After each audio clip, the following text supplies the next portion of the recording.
দক্ষিণ আফ্রিকার মাটিতে আবারও ঝরল প্রবাসী বাংলাদেশির প্রাণ।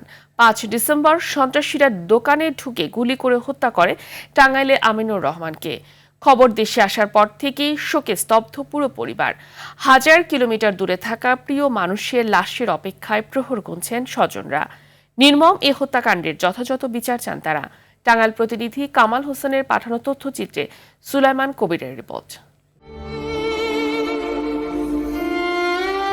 এই নির্বাক চাহনি আর চাপা কান্না দক্ষিণ আফ্রিকায় সন্ত্রাসীদের গুলিতে নিহত আমিনুরের বৃদ্ধ মা রোকেয়া বেগমের। ছেলের কথা মনে করে শুধুই বিলাপ করছেন তিনি।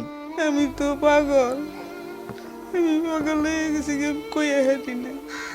২০০৯ সালে জীবিকার তাগিদে দক্ষিণ আফ্রিকায় পাড়ি জমান টাঙ্গাইলের মির্জাপুর উপজেলার গোড়াইল গ্রামের আমিনুর রহমান ১৫ বছরের অক্লান্ত পরিশ্রমে গড়ে তুলেছিলেন নিজের ব্যবসা প্রতিষ্ঠান। সংসারেও এসেছিল সচ্ছলতা।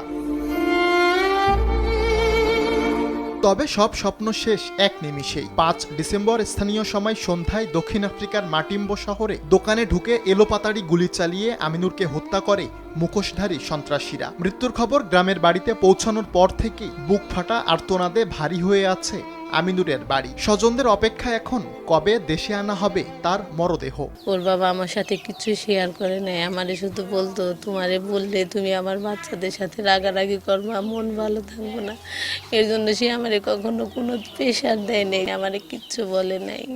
হঠাৎ করে কিছু ৪-৫ জন লোক পরিকল্পিতভাবে আমার বাবাকে হত্যা করে। পরিবারের অভিযোগ ঘটনার সঙ্গে বাংলাদেশিদের সম্পৃক্ততা থাকতে পারে। এ বিষয়ে অভিযোগ সাপেক্ষে ব্যবস্থা নেওয়ার আশ্বাস এই পুলিশ কর্মকর্তা। আমাদের কাছে কেউ এখন পর্যন্ত এই ঘটনাটা এসে বলে নাই। বললে আমরা দেখবো আসলে দেশীয় লোকের কোনো সম্পৃক্ততাকে মেরে। আর ঘটনাস্থলটা তো সাউথ আফ্রিকায়, ওইখানে স্থানীয় আইনে আপনার হবে। তারপরেও যদি এখানকার কোনো কানেকশন থাকে আমাদের আইন কানুন দেখিয়ে বলতে হবে, অভিযোগটাকে পেতে হবে। হত্যাকারী যেই হোক তাদের দৃষ্টান্তমূলক শাস্তি হবে এমনটাই প্রত্যাশা এলাকাবাসীর।